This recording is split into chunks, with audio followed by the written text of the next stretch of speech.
마이크웨이브 14장 11절로 시작합니다. 여호와께서 모세에게 이르시되 이 백성이 어느 때까지 나를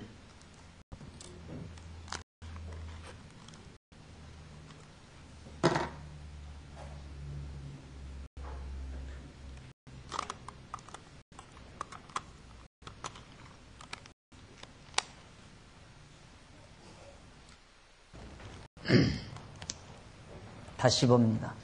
민수기 14장 11절 여호와께서 모세에게 이르시되 이 백성이 어느 때까지 나를 멸시하겠느냐.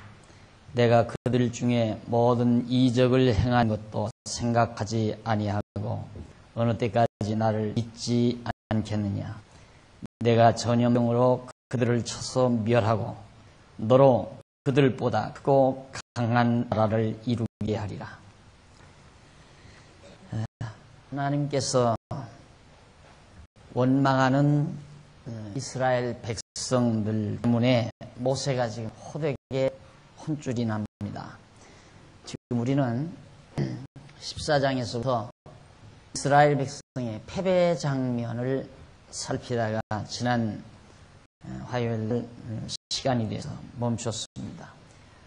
이스라엘 백성들이 지금 가나안 땅을 향해서 가다가 가데스 바네아에 있었다고 그랬어요. 가데스 바네아에 있는데 거기에서 이제 정탐꾼들이 정탐하러 갔다가 돌아와서 누가 다 12명의 정탐꾼이 다 가나안 땅으로 가자고 그러는 게 아니고 10명은 반대하고 2명만은 갈렙과 여호수아만 하나님을 의지하고 가자라는 보고를 듣고 백성들이 이제 반발하기 시작하죠. 거기에 이제 갈렙과 여호수아가 백성들을 설득하려 했지만은 백성들은 더 화가 나가지고 왜 우리 애굽에서 그런 대로 종로로 됐지만 그런 대로 살았다. 고기도 먹고 일은 좀 고달팠지만 그런데 왜 우리를 이 광야에 이끌어내가지고 여기서 죽이려고 드느냐. 아니면 왜 또 그들의 저 가나안 땅에 가서 그들의 손에 의해서 죽게 만들려고 하느냐. 백성들은 사정없이 갈렙과 여호수아의 설득을 거부했습니다. 그리고 원망하기 시작했고요. 이것이 이제 불신앙의 요소죠.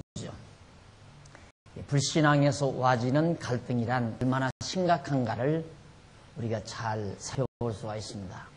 그러니까 신앙, 믿을 때와 믿어질 때와 믿어지지 아니할 때의 생각은 확연히 다르죠. 믿어지면 가자고 하는 거고 가나안 땅.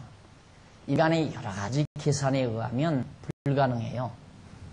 체력도 달리고 숫자도 모자라고 이스라엘 백성은 광야에서 지금 오랜 동안 고생을 했고 그러나 가나안 땅 사람들은 지금 아주 안정돼 있고 성곽도 튼튼하게 쌓이고 장수들도 많고 거기에 어떻게 들어가서 전쟁이 있단 말이에요.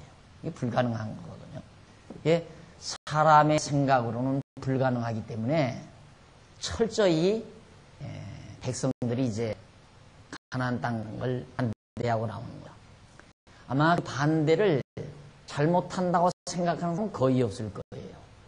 그러나 갈렙과 여호수아는 하나 믿는 게 있다면 하나님 여호와 살아계시다 이 말이죠.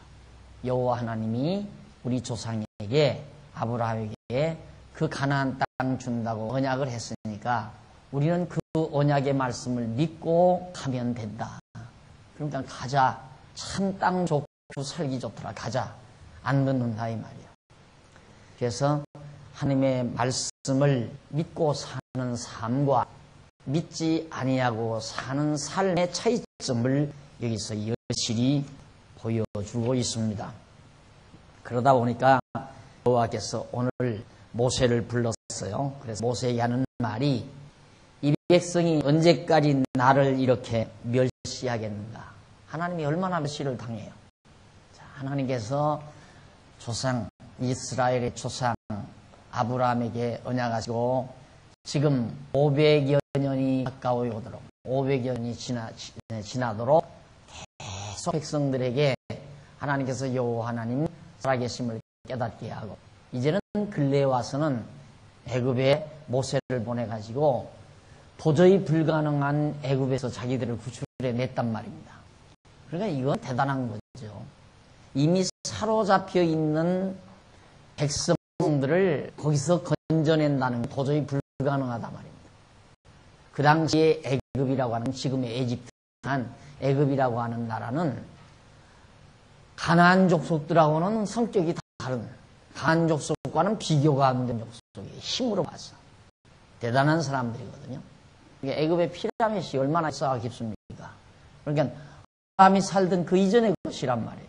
그러니까 엄청나게 강대한 나라인데 그 나라가 결국 정말 하나님 앞에서 꼼짝 못하고 이스라엘 백성을 놔준 거란 말이죠.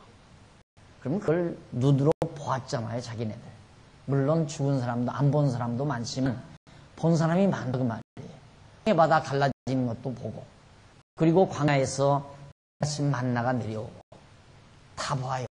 불기둥 구름기둥이 지금 나타나는 것도 다 보고 그런데도 안 믿는다. 그러니까 인간의 불신앙이라고 하는 것은 도저히 당해볼 수가 없는 거예요. 사람들은 그래요. 나 같으면 하나님께서 지금 매일 아침 만나가 내려온다면 나는 어떻게 그걸 안 믿냐? 믿지? 나는 믿겠다. 그 사람들 바보라서 안 믿은 게 아니에요. 똑똑한 사람들이에요. 그래도 안 믿었어요. 우리들이 매일 아침 기적 나타나면 믿을 거겠죠. 안 믿는다 이 말이에요. 기적 아니에요. 지구가 지금 매일 돈다는 것도 공전자전한다는 것도 엄청난 사건이죠. 꼴대에다가 꼴게 집어넣는 것을 기적이라고 난리를 친 한국인데 아니 지구 땅덩어리가 공중에 매달려서 빙글빙글 돌아간다고 말이에요. 태양을 향해서 어김없이 한치의 오차 없이 운행된다 이 말이에요. 우리 사실 따지고 기적 속에서 살거든요. 근데 우리의 시각이나 생각은 너무 옹졸해서 그 매일 아침 하늘에서 솔솔 내려오는 그 만나 그런 거나 기적이라고 생각. 꼴대 속에 수박 같은 수박만한 공덩어리 하나 들어가는 걸 그걸 기적이라고 생각을 하고 그게 무슨 일이 기적이에요 따지고. 우리는 기적 속에 살거든요. 사실 엄청난 하나님의 능력의 도가니에 사는데 그걸 사람들이 모르니까 작은 걸 통해서 하나님께서 하나님의 능력을 알게 해주는 거죠.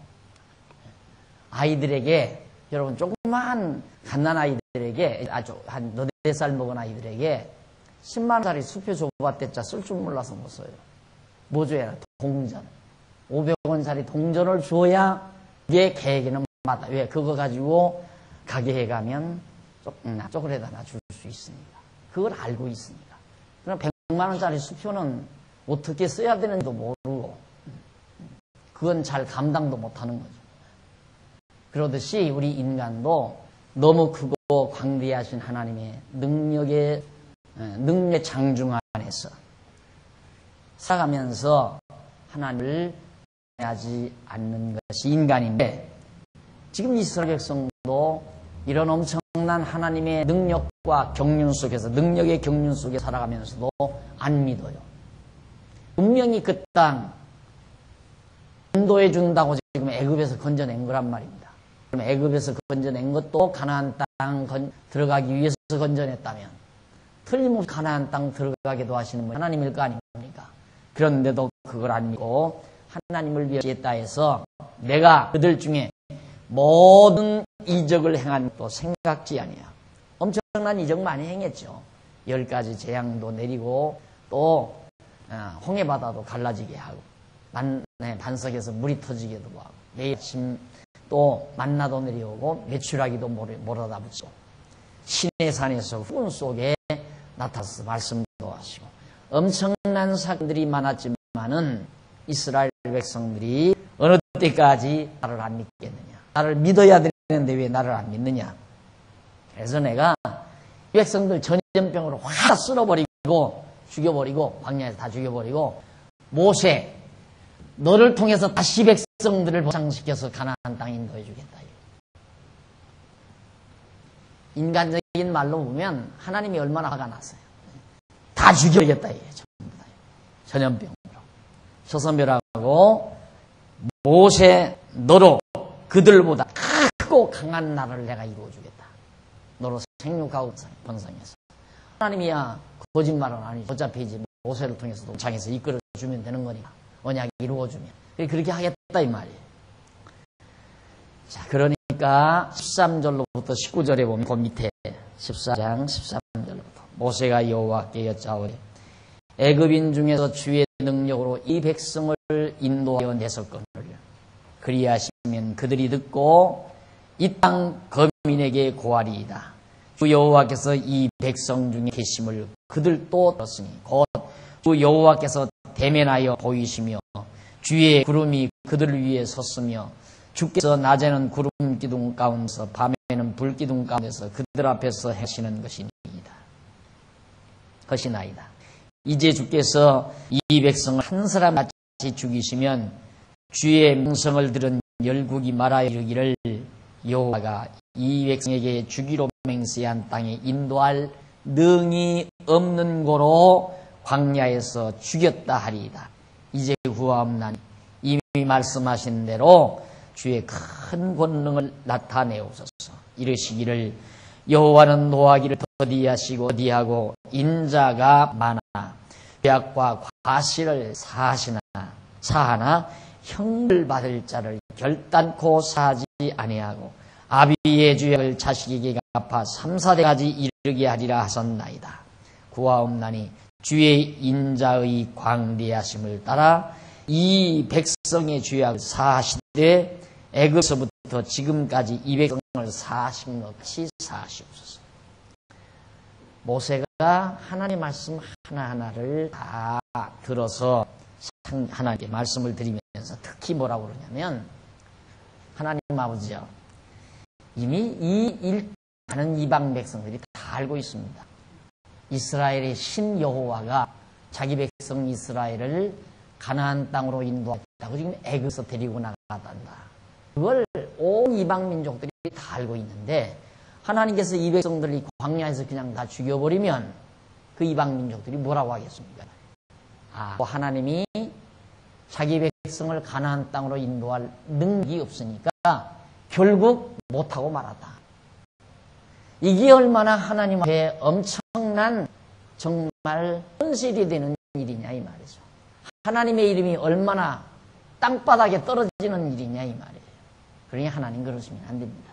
좀 참으시고 당신의 백성을 하나님은 노하기도 더디하시고 인자하심이 많다고 그러셨으니까 하나님 참고 이 백성들을 좀 용서하셔서 큰 이적으로 이 백성들을 가나안 땅 가게 해달라고 모세가 간이 기도를 합니다. 여기도 보면 모세의 기도도 다시 하나님의 언약을 붙들고 기도를 하는 거죠. 하나님이 약속하지 않았습니까? 저 땅 가나안 땅을 이 백성에게 주마하고 이스라엘 열조와 언약해 놓고 안 주시면 이방 민족들이 뭐라고 하겠습니까? 이 말이에요. 그러니까 주셔야 됩니다. 멸망시지 말고 반드시 저 땅으로 이 백성들을 인도해 주셔야 된다. 이면서 20절로 25절 862페이지 거기 보면 갈렙과 요수아만 가나안 땅에 간다고 예고해 줍니다. 모세가 간절히 기도하니까 하나님께서 그래요. 여호와께서 가라사대 내가 네 말대로 사하노라. 용서하겠다 이 말이에요. 네 말대로는 다 용서해 주겠다. 거듭 말씀드렸죠? 하나님께서 만사 작정하시고 작정대로 언약하시고 작정에 의해서 언약하죠. 언약하시고 언약대로 간쾌해서 성취하신다. 언약대로 기도하게 해서 간구하게 해서 이루어 주신다. 왜 그러느냐면 하나님이 작정을 해서 언약을 했는데 백성들이 언약을 다 잊어버리고 강구도 안 해요. 강구도 안 한 상태에서 하나님이 이루어버리면 그냥 연히 만사가 돌아가는구나 이렇게 하는 거죠. 그럴 거 아니에요. 그러니까 간구는 누가 하면 하나님의 언약을 잊지 않고 기억하는 자가 간구를 할 수 있어요. 뭘? 언약대로 이루어달라는 걸 구하는 것이 간구냐. 기도니까. 기도는 반드시 하나님이 언약하신 것을 이루시라고 구하는 걸 기도라고 그래요. 이 성경이 말하는 기도예요.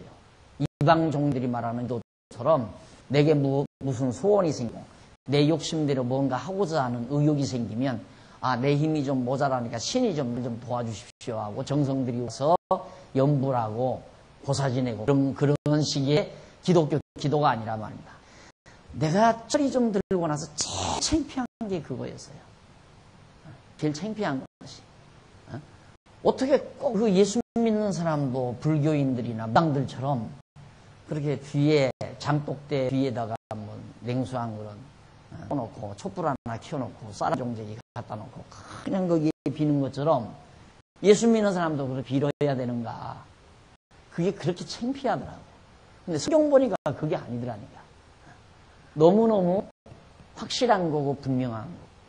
그래서 하나님께서는 모든 만사 다 이루어질 것 다 작정해 놓고 작정대로 이렇게 해주겠다고 언약을 해요. 언약하신 것을 잊어버리지 아니한 사람은 기도할 수 있어요.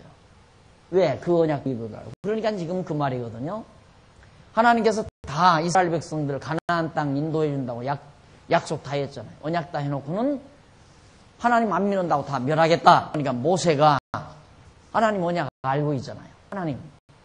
하나님께서 말씀해놓고 여기서 다 죽이면 어떡합니까? 죽이면 이방 민족들이 다 하나님을 완전히 우습게 봅니다. 이 말이에요. 그러니까 안 됩니다. 용서해 주십시오. 그러니까 그래 내가 용서한다. 내 말대로 내가 용서해 주겠다. 하나님이 우리가 여기에서 자칫 잘못하면 어떤 생각을 하게 되냐면 하나님은 이랬다 저랬다 하시는 분으로 착각을 할 가능성이 얼마든지 있어. 하나님이 다 멸망시킨다고 그러더니만 금방 또 마음이 확 변했구나. 모세가 몇 마디 하니까 그냥 마음이 확 바뀌었구나. 여러분들 하나님의 마음을 바꾼다고 바꾸어 놓겠다고 하는 생각을 하면 안 돼요. 아무리 우리가 기도를 해도 하나님이 본래 작정하고 언약해 왔던 그 뜻을 절대 돌이켜 놓을 수는 없어요. 근본 뜻을. 그런데 그러면 뭔 뜻이 돌아갔는가? 이렇게 근본 뜻을 가지고 있다가 하나님께서 그 뜻과는 달리 죽이겠다고 하니까 모세가 이 언약을 붙들고 용서해달라고 그러니까 하나님이 원래 이 뜻대로 다시 맞다 이 말이에요. 내가 내 소원대로 내가 용서해 주겠다 이 말입니다. 그건 왜 그러냐면 기도하게 하려고. 하나님께서 우리로 하여금 기도하게 하려고. 기도하게 한다는 말은 하나님의 언약의 말씀을 기억하고 하나님 의지하게 하려고 한다 이 말이에요. 그러니까 기도한다는 말은 항상 하나님의 말씀을 의지하고 하나님을 의지하고 산다는 말과 같은 의미를 지닌 말이에요. 우리는 늘 기도를 해야 돼요. 하나님의 뜻을 구하며 살아야죠. 우리는 항상 기도하며 살아야죠. 하나님을 의지하고 살아야 한다. 그 의지란 뭔가? 하나님이 원래 정하신 이 뜻대로 하기를 바라는 소원을 가지고 살아야 된다. 그 말이에요. 그게 쉬지 않고 기도하는 삶이다 라는 얘기입니다. 그러니까 하나님의 뜻 바뀐 거 하나도 없어요. 다만 기도하게 하시려고 일한다. 그러니까 아이고 하나님께 다시 언약의 말씀을 기억하고 용서해달라고 구하잖아요. 그러니까 구하는 대로 그대로 이 언약대로 하나님은 이루어 주시는 거죠. 이것이 하나님의 역사예요. 그러니까 착각하고 모세가 하나님께 기도하니까 하나님의 마음을 바꾸더라. 하나님의 뜻이 바뀌더라. 그래서 많은 사람들이 하나님의 예정섭리, 작정섭리를 못 믿는 이유가 거기 있어요. 성경에 보니까 하나님께 기도하니까 하나님이 뜻을 바꾸는 부분이 참 많이 나타나거든요. 지금 여기도 그렇잖아요. 그러니까 하나님에게 자꾸만 뜻을 바꾸는데 어떻게 작정대로 하나님이 인도한다는 얘기냐? 그걸 못 믿는다. 천만의 말씀이에요. 하나님의 근본 작정하신 뜻은 절대 변함이 없어요. 영원토록 불변해요. 그래서 하나님의 속성 중에 하나가 불변성, 영원성이랍니다. 영원성. 불변성이 영원성이나 같은 맥락에서 이해될 수 있는 내용이죠. 하나님은 변함이 없는 거예요. 하나님 변한다면 참 내가 불안해서 못 살지요. 솔직히 하나님 의지하고 사는 내가 하나님이 변할 수 있다고 한다면 얼마나 불안해요. 친구를 사귀어 놓고도 항상 친구와 관계에서 친구가 마음 변했나? 전화 통화를 한 번 받을 때도 목소리가 이상하면 친구가 나한테 오해 있나? 부부 생활도 그러잖아요. 부부 생활도. 아내 눈초리만 이상해도 저 아내가 뭐 오해하고 있지 않나? 뭐 섭섭한 거 있지 않나? 이것 때문에 사실 괜찮아요. 그런데 아니 하나님께서 그렇게 자꾸 변하는 분이면 불안해서 어떻게 살아요? 어떻게 변할지 어떻게 알아요? 믿을 수가 없는 거죠. 우리가 하나님을 신앙의 대상으로 삼는 것은 불변하심, 그분의 영원성이 있기 때문에 우리는 마음 놓고 하나님을 의지하고 신앙하는 거죠.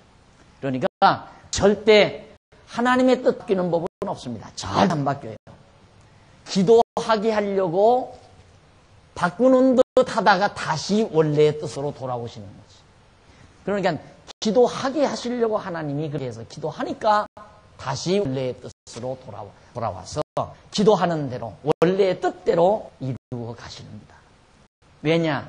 기도하지 아니하고 이루어지면 많은 사람들이 기도하지 아니했는데도 이루어지면 그냥 우연히 다 된 줄 아니까. 기도하고 이루어지면 하나님께서 이루었다는 걸 알게 되니 전혀 다르잖아요. 기도한 다음에 이루어주는 거하고 기도 안 했는데도 이루어주는 거하고. 그러나 내가 여러분들에게 이해하기 쉽게 말하는 방법으로 그런 말을 하죠. 우리가 기도 안 해도 하나님의 뜻은 이루어진다. 맞는 얘기죠. 기도 안 해도 이루어져요. 기도 안 하고 이루어지는 일이 얼마나 많은데요. 기도 안 해도 이루어지는 일이 얼마든지 이 말이에요. 하나님의 뜻대로 다 모든 만사가 이루어져 가는 거거든요.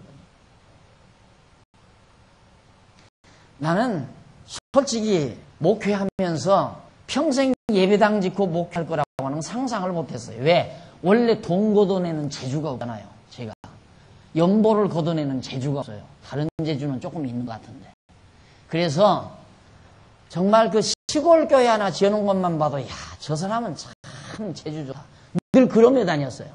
그러니까 대치동 셋집 거기 가서 처음 거기 이사 갔을 때 내가 그때 계셨던 장로님에게 한 말이 있어요. 장로님, 저는 그냥 평생 죽는 날까지 여기서 이 장소에 그냥 성경만 가리다가 가도 여한이 없습니다. 그러고 살았어요. 그런데 뭐 중간에 건축위원회라고 조직을 해놨는데 중간에 또 조금 어떻게 이렇게 만들어 놓은 거 그냥 왕창 다 없어져 버리더니만 얼마 있다가 또 뭐 건축위원회라고 만들어 놨는데 건축연부 들어오는 것보다 세가 더 빨리 올라가는데 땅값이 더 빨리 올라가. 근데 어떻게 해줘요? 한 번도 예배당 지어달라고 기도해 본 적이 없어요. 여기 다 증인이 있어요. 하나님 아버지 우리한테도 예배당 주시죠. 이거 구해 본 적이 없어요. 구하지는 않아도 하나님께서 뜻이 있으면 할 수 있다는 건 늘 믿고 살죠. 그냥 하나님의 뜻이면 될 거고 안 뜻이면 안 될 거고 안 뜻이면 뜻이 아니면 기도 안 했는데도 예배 지었잖아요. 한 일을 들으면 기도 안 해도 돼요. 안 해도 되는데 하나님께서 하셨다는 걸 깨닫게 하기 위해서. 그러니까 나 기도 안 하고 예배당 지었어도 이 예배당 하나님께서 이렇게 해주셨다. 그걸 믿죠. 그걸 내가 안 믿으면 목사가 아니지. 성을 갈아야 되고. 그건 믿는데 우리가 왜 이걸 다 하니까 믿죠. 이걸 다 하니까 하나님이 자신 뜻대로 만사를 이끌어가기 때문에 내가 기도해도 이루어지고 안 해도 이루어지고. 그런데 하나님께서는 왜 나에게 어려움을 줘서 하나님께 기도하게 만드는가? 하나님께서 이루어졌다는 것을 확실하게 깨닫게 하기 위해서 그렇게 하시는 것이다. 정리가 되셨죠? 이런 문제들이 여러분들을 순간순간 괴롭힐 때가 참 많을 겁니다. 이래야 될까 저래야 될까 걱정할 게 하나도 없어요. 기도 나오면 기도하고 하기 싫으면 말고. 하나님께서 기도하게 해요. 기도해야 될 사람이 안 하면 할 수 있는 코너로 몰아보시죠. 바로 여기도 그러잖아요. 이스라엘 백성들 자꾸 원망하고 제 잘난 척 하니까 얼마나 잘난 척해. 야, 차라리 애굽에서 죽을 뻔했으면 좋았을 뻔했다. 애굽 생활이 차라리 나아. 거기 갔다가는 그 사람 그 가나안 사람들에게 다 잡혀 죽는다. 계산 빠르죠. 머리 놓고 계산 빠르죠. 하나님께서 안 되겠다 말이죠. 그래서 다 멸하겠다니까 모세가 하나님 언약도 들고 기도함으로 다시 용서해서 말씀하는데 그 대신 다 멸하지는 않아도 일부 이제 진멸을 합니다. 하나님께서 진노를 보여주요. 왜? 그것도 깨닫게 하기 위한 거예요. 20절 보세요. 여호와께서 가라사대 내가 네 말대로 사노 그러나 진실로 나의 사는 것과 여호와의 영광이 온 세계에 충만할 것으로 맹세하노니 나의 영광과 애굽과 광야에서 행한 나의 이적을 보고도 이같이 10번이나 나를 시험하고 하나님을 10번이나 원망하고 불평하고 뭐 그냥 짜증 부리고 먹을 것 때문에 고기 때문에 물 때문에 몇 번이나 그랬어요. 10번이나 나를 시험하고 내 목소리를 청종지 아니한 그 사람들은 내가 그 조상들에게 맹세한 땅을 결단코 보지 못할 것이요.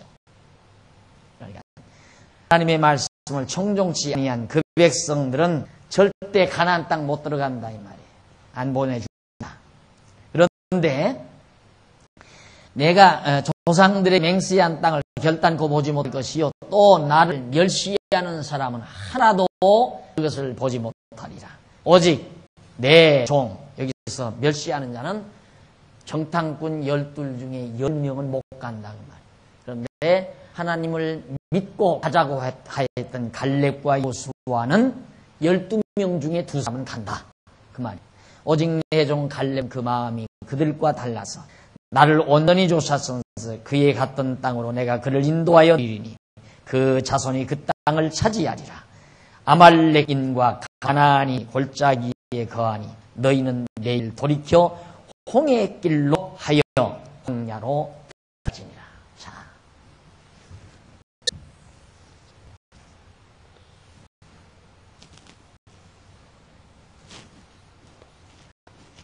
신의 산, 그 다음에 이제 가데스바네아 여기와 있거든요. 예, 사해바다고. 가데스바네아에서 이제 가나안 땅 정탐하러 갔다가 지금 애굽에서 나와가지고 홍해바다 건너서 시내산에 들러 지금 여기까지 왔단 말입니다. 산만 하나 넘어가면 가나안 땅이에요. 그런데 하나님께서 이렇게 한번 진노해서 모세로 기도하게 해놓고 내가 용서해 주겠다. 그러면 다 멸하지 않겠다. 사해 주는데 그 대신 이 땅은 내가 안 보내주겠다. 그 못된 사람들. 가지 말자고 백성들을 선동한 그 정탐꾼들. 일부 하나님 멸시하는 자들. 안 보내주겠다. 이 말이에요. 그러기 위해서는 어떻게 해야 돼요? 그러기 위해서는 다시 하나님 멸시한 자들이 광야에서 다 죽게 만들어야 되잖아. 다 죽은 다음, 그 다음 이제 들어가야 되니까 그냥 바로 들어가면 안 되지요. 한 바퀴 돌려야죠. 그래서 한 바퀴 돌리는 거예요. 홍해길 얘기에 홍해길 아니에요. 인도로 와라. 그러니까 하나님의 뜻은 거꾸로 갈 때 가게 할 때도 있어요. 거꾸로 가게 할 때도. 거꾸로 가잖아요. 가나안 땅 가는 거. 여기도 거꾸로 간 거죠. 인도로 가야 되는데 여기서 인도로 직접 가면은 11일밖에 안 된다고 그러잖아요. 근데 하나님께서 여기서 나와서 한 바퀴 돌리고 또 한 바퀴 돌리고 또 한 바퀴 돌리고 또 한 바퀴 돌리고 이렇게 하나님께서 빙글빙글 돌리면서 40년 세월을 관리하는 거예요. 그래서 광야 생활은 방황 생활이에요. 방황하는 생활. 하나님께서 이모로 저모로 훈련시키고 연단시키고 애써 갔어도 되돌아오게 만들고 다 이루고 나서도 물겁되게 만들고 이 땅 위에서 것들은.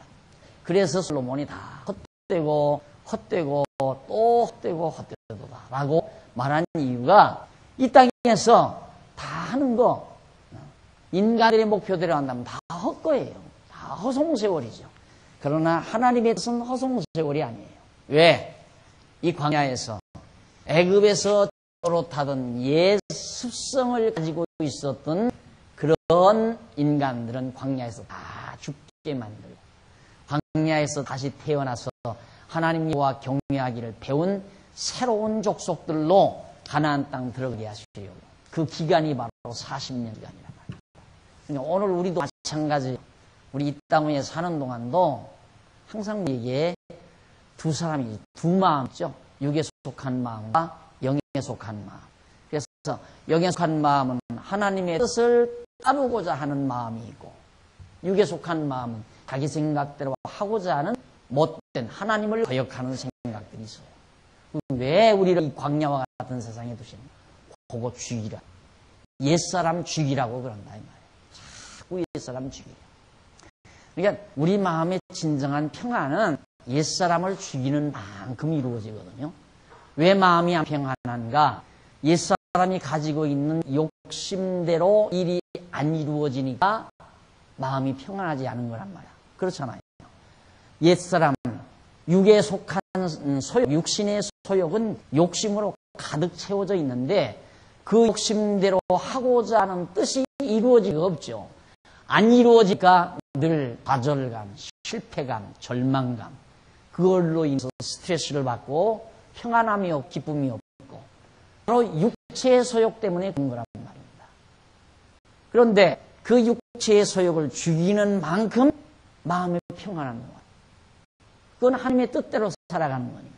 불기둥 가면 불기둥이 떠나면 일어서서 따라가고 구름기둥이 떠나면 일어서서 따라가고 불기둥이 멈추면 그 자리에 장막을 치고 하나님이 인도하심 따라 가면 가고 쓰면 쓰고 그렇게 살아가는 삶이 가장 편안한 삶이란 말이죠.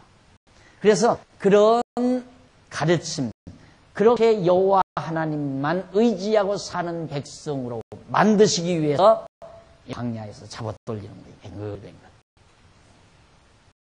그러니까 여기서 뭘 자꾸만 여기다가 목적 두고 살면 안 돼요. 여기서의 목적은 내가 얼마나 하나님 경외하기를 가장 잘 배우는가. 그게 가장 큰 목적이에요. 그 목적 이상 목적은 다른 건 다 수단이에요. 모두가 다 수단이에요. 사업을 하는 것도 수단이고 살림을 하는 것도 수단이고 공부를 하는 것도 수단이고 모두가 하나님 여호와 경외하기를 배우는 수단에 불과한 거란 말입니다. 그러니까 이스라엘 백성들 이렇게 여기서 빙글빙글 도는 이 땅, 이 광야와 같은 땅을 기점으로 한다면 다 험세월하는 거죠. 쓸데없이 왜 돌아다녀요. 그러나 이런 과정을 통해서 결국 이스라엘 백성들은 여호와 하나님 경외하기를 깊이 배워가고 옛 애굽에서 종살이했던 옛 족속들 과거 종로로 됐던 백성들은 이 땅에서 하나하나 죽어가고 새롭게 하나님을 경외하는 백성들이 태어나고 그것이 오늘 우리들의 삶의 모형이라 말입니다. 우리 이 땅에 살면서 그러잖아요. 욕심 많은 옛사람 자꾸 죽어가고 하나님 경외하며 평안하게 기쁨과 평강 속에 사는 속사람이 날로 살아가고 이것이 바로 우리들의 광야 생활과 맞먹는 하나의 상징적 요소란 말입니다. 그래서 이 땅에서 누가 가장 영특하게 사는 사람이냐. 모든 욕심 점점 옛사람의 소욕을 저버리고 하나님의 뜻을 깨달아 그 뜻을 사모하며 사는 사람이 가장 영특하고 지혜로운 사람이라고 생각하시면 틀림이 없습니다. 그 다음에 이제 광야로 돌아가 해서 지금 하나님께서 돌려보내잖아요. 그 다음 14장 26절로 35절 863페이지 거기 보면 20세 이상 된 백성들은 멸망할 것을 예고해 준다. 자, 벌써 여기에서 애굽에서 나올 때 여기에서 20세 이상 20세 이상은 광야에서 다 죽을 거다. 앞으로 가면서 계속 다 죽을 거다. 그러니까 이 사람들만 앞으로 살아서 가나안 땅 들어간다. 예, 결국 다시 태어난다. 종로로 타지 아니하고 거듭나고 중생한 우리 성도가 하나님 나라 하듯이 종로로 하지 아니한 새로 태어난 이스라엘 백성들이 하나님의 약속대로 언약대로 가나안 땅 들어간다. 그런 얘기예요. 그래서 여호와께서 26절 모세와 아론에게 일러랐을 때 나를 원망하는 이 악한 회중을 내가 어느 때까지 참으랴. 이스라엘 자손이 나를 향하여 원망하는 바 그 원망하는 말을 내가 들었노라. 그들에게 이르기를 여호와의 말씀에 나의 삶을 가리켜 맹세하노라. 너희 말이 내 귀에 들린대로 내가 너희에게 행하리니 너희 시체가 이 광야에 엎어질 것이라. 너희 20세 이상으로 계수함을 받은 자 곧 나를 원망한 자의 전부가 여분네 아들 갈렙과 눈의 아들 여호수아 외에는 내가 맹세하여 너희로 거하게 하라. 한 땅에 결단코 들어가지 못하리라. 너희가 사로잡히겠다고 말하던 너희의 이웃들은 내가 인도하여 드리리니 그들은 너희가 싫어하던 땅을 보려니와 너희 시체는 이 광야에 엎드러질 것이요 너희 자녀들은 너희의 패역한 죄를 지고 너희의 시체가 광야에서 소멸되기까지 40년을 광야에서 유리하는 자가 되리라. 여기서 40년. 그러니까 사실 여기서 여기까지는 별 기간을 안 그랬죠. 여기서 이제 이태째 되던 때 출발했다고 그랬잖아요. 그러니까 여기 얼마 안 돼서 여기를 도착한 거예요. 그래가지고 그 난리가 나니까 이거 완전히 앞으로 40여 년 동안 완전히 빙글빙 돌면서 20세 이상의 백성들을 다 하나님께서 멸종시키는 구체적인 계획을 하나님께서 발표해 주고 있습니다. 모세를 통해서. 그리고 갈렙과 여호수아만 거기를 간다. 너희 자녀들은 너희의 패역한 죄를 지고 너희의 시체가 광야에 소멸되기까지 40년 동안 33절이요. 그 다음 34절 너희가 그 땅을 탐지한 날수 40일의 하루를 1년으로 환산하여 그 40년간 너희가 너희 죄악을 진지니라. 사실 40일 동안 가서 정탐하고 돌아왔는데 40일 동안에 하나님 여호와 경배하는 걸 잃어버리고 돌아온 거예요. 그러니까 40년 가르치겠다. 10배를 더해서 40년 동안 여기 가가지고 그러니까 인간이 현실이 우리를 왜곡시키는 힘이 얼마나 강한가를 알 수 있죠. 차라리 정탐을 안 갔으면요 우리가 얼른 이렇게 생각할 수 있어요. 자, 여기까지 진행이 시켰잖아요. 그러면 그냥 정탐 보내지 말아야 돼. 하나님께서 진짜 그냥 가시도록 하려면 모세로 하여금 정탐 보내지 말고 넘자! 하나님 우리 같이 한다. 하고 했으면 겁없이 따라갔을 거란 말이야. 어쨌든 죽으나 사나. 그런데 왜 거기서 정탐을 보내요? 정탐 보내서 거기서 믿고 돌아올 사람이 몇이나 되겠느냐 이 말이에요. 왜? 현실이 얼마나 정말 그 현실이 주는 자극이 얼마나 큰데요. 가보니까 성은 막 튼튼하게 성들이 구축되어 있죠. 백성들을 막 건장하죠. 숫자도 많죠. 아주 이미 완벽하게 안정된 그런 도성들이란 말입니다. 그걸 어떤 메뚜기 떼 같은 이 이스라엘 성들이 그걸 점령하고 들어가느냐 이 말이죠. 안 되죠. 그러니까 불신앙이 생기는 불신이 자꾸 일어나는 거예요. 아, 하나님도 못 믿겠다. 현실이 너무 강한 자극을 주니까. 그래서 우리도 그렇잖아요. 사실 늘 여러분 교회 와서 말씀 듣고 함께 우리들과 어우러서 살면 훨씬 신앙생활이 쉬울 거예요. 그런데 오늘 공부하고 나서 또 이제 백화점 가든가 안 그러면 시장 가야 되잖아. 그죠? 또 친구들 만나러 가야 되고 거리를 또 활보하면서 볼 일도 봐야 되고 보고 듣는 것 주변에서 와지는 모든 자극들이 우리를 자꾸 또 옛생활로 이때를 그리워할 정도로 자꾸 돌리고 왜? 자꾸 처지는 것 같고 내가 바보인 것 같고 속는 것 같고 이런 거니까 또 보는 것들이 너무 화려하고 그게 자꾸 유혹이 되고 그래서 자꾸만 우리 신앙이 주저앉고 또 주저앉고 가나안 땅 가서 눈으로 보고 귀로 듣고 손으로 만져본 그들 불신앙이 안 생길 수가 없죠. 그래서 우리 신앙인들은 현실에 강한 자극 앞에 당돌하지 아니하면 신앙 지키기가 어렵습니다. 자꾸 흔들리겠죠. 그래서 이들을 하나님께서 전부 40년 동안 이제 광야에서 잡아돌리면서 죽이다. 어떻게 죽입니까? 여기서는 이제 죽이려니까 전쟁을 일으키게 하면서 에돔, 모압, 암몬 이런 족속들과 가면서 이제 전쟁을 치르게 만들어요. 막 죽게 만들어요. 근데 전쟁만 치는 게 아니라 전쟁을 통해서 또 사람도 죽지만 땅도 이제 정복하게 해요. 하나, 둘. 그런 역사가 이제부터 펼쳐지게 됩니다. 그래서 여기 이제 너희가 땅을 탐지한 날 수 40년 그대로 그렇게 하나님께서 고난을 주겠다. 35절 나 여호와 말하였거니와 모여 나를 거역하는 이 악한 온 회중에게 내가 단정코 이같이 행하리니 그들이 광야에서 소멸되어 거기서 죽으리라. 864페이지 밑에서 여섯째 줄. 864페이지 밑에서 여섯째 줄. 이는 장차 광야와 같은 이 세상에 택자의 죄를 대신하여 죄의 형체를 입고 오실 예수 그리스도께서 저주의 십자가에 죽으시고 3일 만에 부활하실 것에 대한 예표로서의 모형과 그림자야. 예수 그리스도는 자들 가운데 옛사람을 죽이고 새사람을 거듭나게 하시려고 십자가에 죽으시고 부활하시는 것이다. 그래서 예수 그리스도의 죽으심과 함께 택자의 옛사람이 죽고 그의 부활과 함께 택자의 새사람이 쓰는 것이다. 따라서 예수 그리스도의 죽으심과 살으심은 곧 택자의 죽음과 삶인 것이다. 결국 이 광야에서 하나님께서 옛사람 죽고 새로운 세대가 출생하게 하고 살게 하고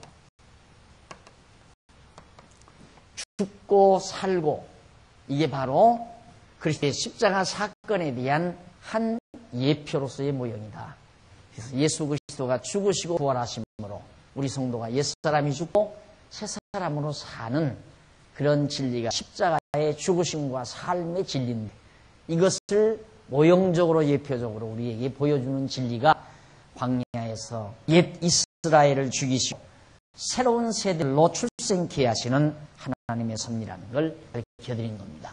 그 다음 865페이지 두 번째 줄 14장 36절로 38절에 보면 다른 정탐꾼은 다 죽고 갈렙과 여호수아만 생존하게 됩니다.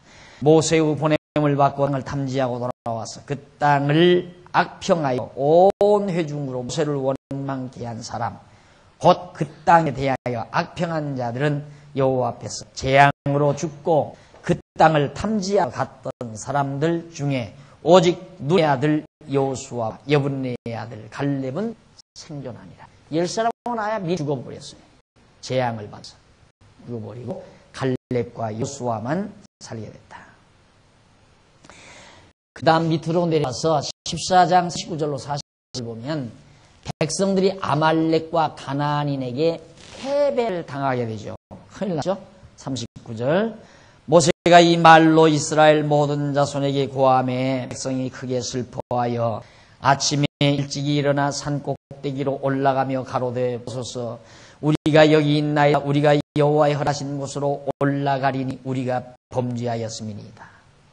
영락없는 청개구리야. 가라면 안 가고 가지 말라니까 가고 난리죠. 여기서 지금 가서 정탐하고 가라는 거예요. 갔다 와서는 안 가겠다 이거예요. 안 가겠다 그러니까 하나님께서 재앙을 내려서 정탐꾼 가지 말자고 선동했던 10명을 하나님께서 재앙으로 죽이고 나니까 백성들이 겁이 나요. 막 산으로 올라가면 하나님 보십시오. 우리가 이제 갑니다 하고 가는 거예요. 하나님은 이미 이쪽으로 잡아 돌리고 이미 정해놓으시고 가라 홍해길로 가라 그랬는데 백성들은 꼭 하나님이 가지 말라니까 간다 이거예요. 가라면 안 가고 가지 말라면 안 가고.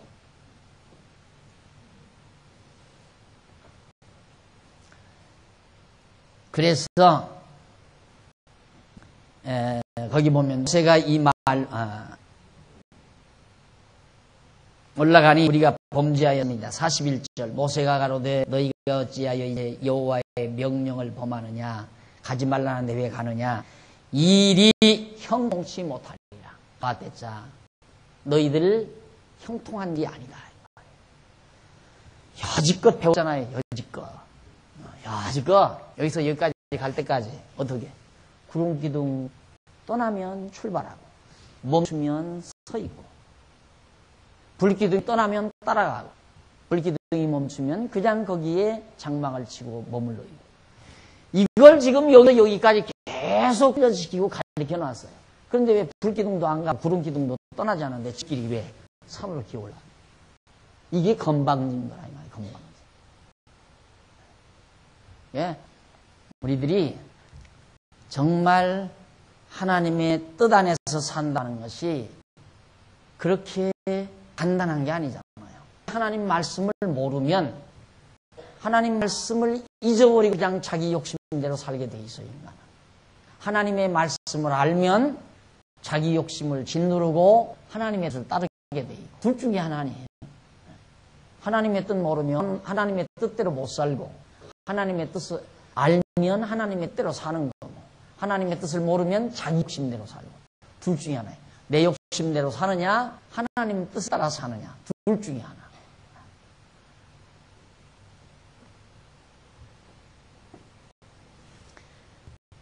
(42절) 여호와께서 너희 중에 계시지 아니하니 그렇지 불기둥과 구름기둥이 가지도 않았는데 계시지 아니하니 올라가지 말라 너희 대적 앞에서 패할 가노라 아말렉인과 가나안인이 너희 앞에 있으니 너희가 그 패에 망하리라 너희가 여호와를 배반하였으니 여호와께서 너희와 함께하지 아니하리라. 자, 아까 제가 말씀드렸지만 여기서 정탐꾼 보내지 말고 하나님께서 하게 하시려면 그냥 구름기둥만 가면 될 거 아니에요. 하나님이 모세한테 야 정탐꾼 보내라 그러지 말고 왜 보내요? 거기서 보내라고 왜? 뭐 때문에? 그냥 가게 하시려면 그러니까 이걸 하나 연출하시려는 거거든요. 여기서 하나님께서 한번 교육을 시키는 거.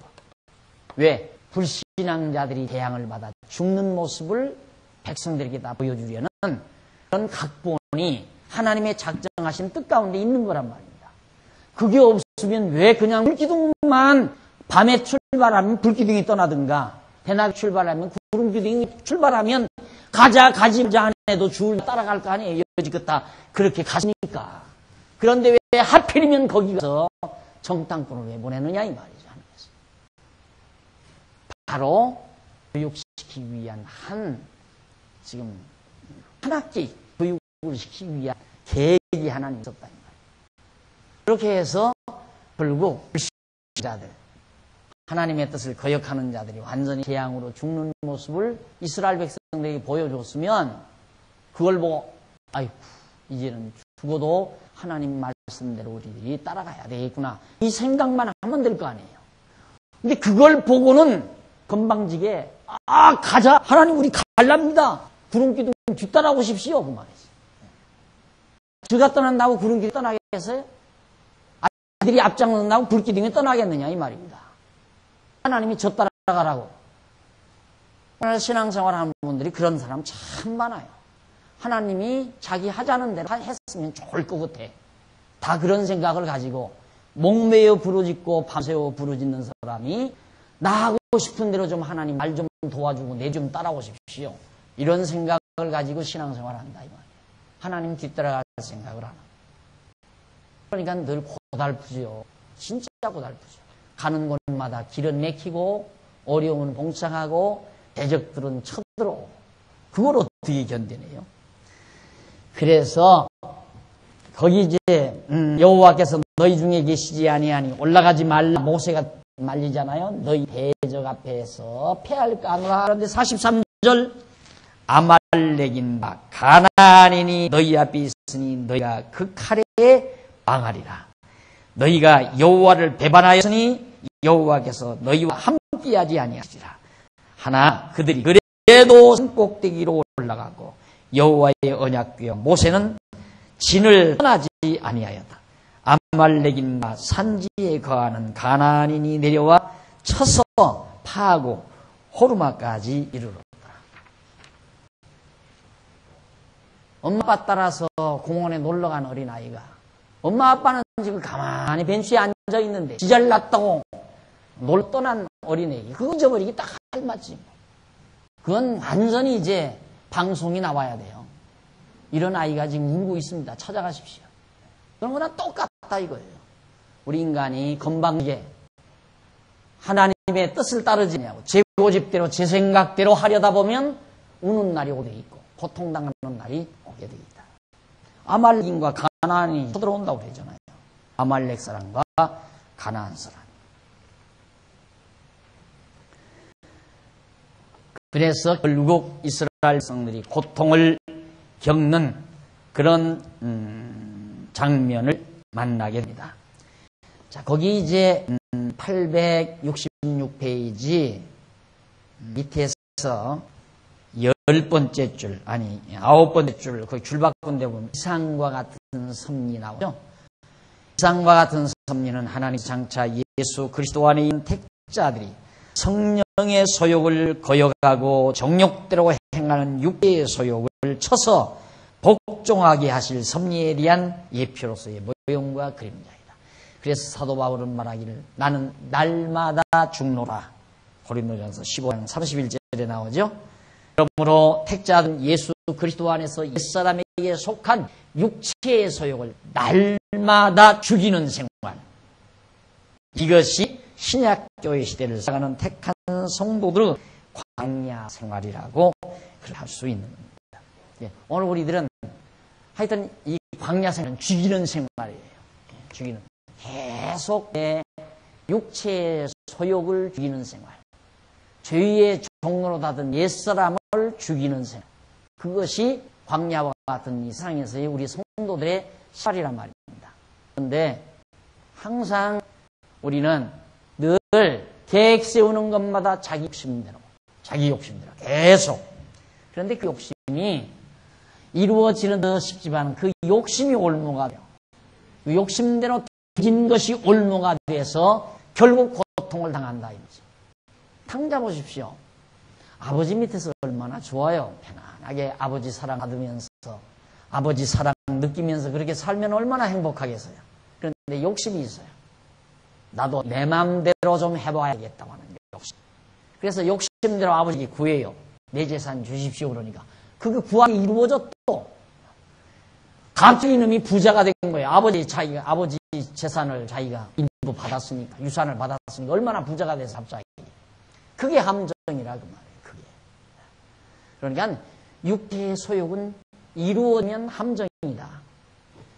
육체의 소욕은 안 이루어질수록 복된 것이다 이 말이에요. 영의 소욕은 안 이루어질 수는 없지요. 이루어지죠. 영의 소욕이니까. 영의 소욕은 이루어지기 때문에 복된 거지만 육의 소욕은 이루어지면 화가 되고 반대로 안 이루어져야 복이 돼요. 맞죠? 헷갈려요? 하나도 없잖아요. 그걸 헷갈리게 하면 우리 성도로서 지혜로운 삶이 안 되죠. 안 이루어져야 돼요. 육체의 소욕은 제발 안 이루어져야 돼요. 그러니까 우리가 하나님 앞에 기도할 때도 예수님처럼 그렇게 영리한 기도를 해야 돼요. 기도를 해놓고 그러나 내 뜻대로 마옵시고 아버지 뜻대로 하옵소서. 이 말 한마디에 다 정리가 되잖아요. 그렇죠? 하나님 이것은 나 피할 수 없습니까? 할 수만 있으면 좀 피하게 해주십시오. 이게 당신 욕심이거든요. 예수님도. 이것저것 다 구해놓고는 마지막에 가서 한마디로 정리 딱 하잖아요. 그러나 지금까지 내가 구했지만 내 뜻대로 마옵시고 아버지 뜻대로 하십시오 이 말이에요. 그럼 처음부터 기도하기 전 아버지 뜻대로 하십시오. 얼마나 간단해요. 그런데 인간 이놈의 탐욕이 있으니까 하고 싶은 말은 해야죠. 그러니까 그러게 기도하려면 와서 밤새껏 하든지 사흘을 굶어가면서 하든지 하세요. 하고 마지막 판에 가서 한마디는 잊지 말라 이 말이에요. 내가 사흘 동안 밥 안 먹기도는 했지만 그러나 내 욕심대로 내 뜻대로 하지 마옵시고 아버지 정하시는 뜻대로 하십시오. 그 말 한마디 하고 가면 돼요. 근데 그 말 안 하고 가면 그건 기도 잘못한 거예요. 이렇게 다 가르쳐 놓으니까 안 하잖아. 한 사람도 와서 밤샘에 기도하는 사람이 없어. 아내가 지금 병원 입원했다는데도 와서 기도해달라는 사람도 없어. 자기 아내가 지금 어려운 입장에 서 있는데 살림이 지금 생활이 지금 곤고한 가운데 빠져 있는데도 와서 통곡하는 사람이 없다 이 말이에요. 왜? 다 아니까. 다 많이 알아가지고. 그게 편안한 거 아니에요. 다 알고 나니까 하나님의 뜻대로 되는 것. 내 욕심 내가 포기하고 내 욕심을 죽이는 거예요. 그게. 성내 소욕이 육체를 거스리는 거예요. 죽여요. 그래서 우리 마음속에서 육체의 욕망이 활동되지 않아야 그래야 편안함이 있어요. 행복이 감사함이 넘치고 그게 지혜로운 백성 아닙니까? 그렇게 계속해서 하나님 여호와의 뜻을 따르고 경외함을 배우기 위해서 하나님께서 지금 우리를 이 광야와 같은 이 세상에 놓아두신 것이다. 그래서 이렇게 하나님께서 이제 이스라엘 백성으로 하여금 일단 패배를 하게 만들었죠. 여기서 이제 한 패배를, 큰 패배를.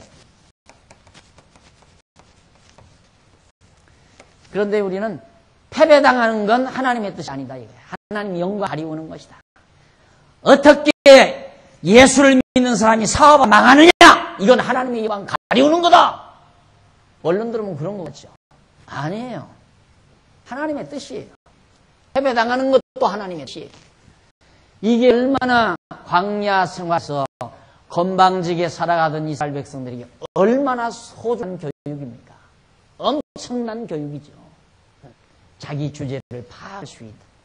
야, 우리가 하나님의 뜻을 거역하고 하나님의 명령을 따르지 않고 내 마음대로 간다고 해서 되는 것이 아니구나. 여지껏 구름기둥 따라오고 불기둥 따라서 이렇게 갔기 때문에 그건 이제 권태스럽지. 어떤 의미에서는 뭐 가면 가고 쓰면 쓰고 그러지 말고 내 마음대로 한번 가보자. 그래서 가는 거 이거 아니에요? 야, 하나님 하지 말라 해도 우리가 갈 겁니다. 하나님 갑니다 하고 갔다 이거예요. 그게 패배당하잖아. 왜? 다시는 그러지 말라. 네 마음대로 가지 말라. 구름기둥 가면 가고 불기둥 가면 가라.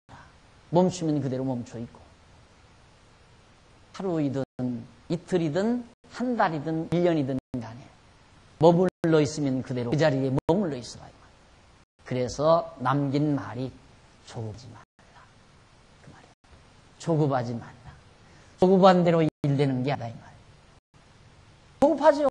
빨리 가야 되겠는데 구름기둥은 열흘이 됐는데 출발할 생각도 않고 하루이 됐는데도 출발도 안 해요. 얼마나 조급하겠어요.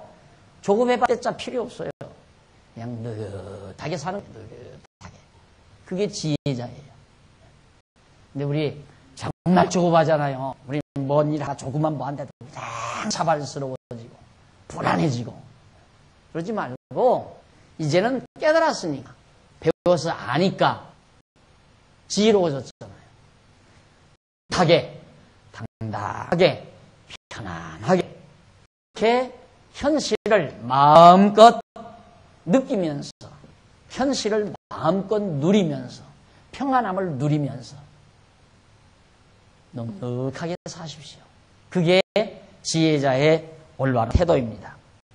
자, 그래 이렇게 이제 패배를 당하고 난 이 못된 백성들을 하나님께서 그냥 놔두는가? 속죄의 규례를 통해서 죄를 용서해 주시는 하나님의 사랑의 역사가 15장부터 소개됩니다. 한 잔 드시고 계속해서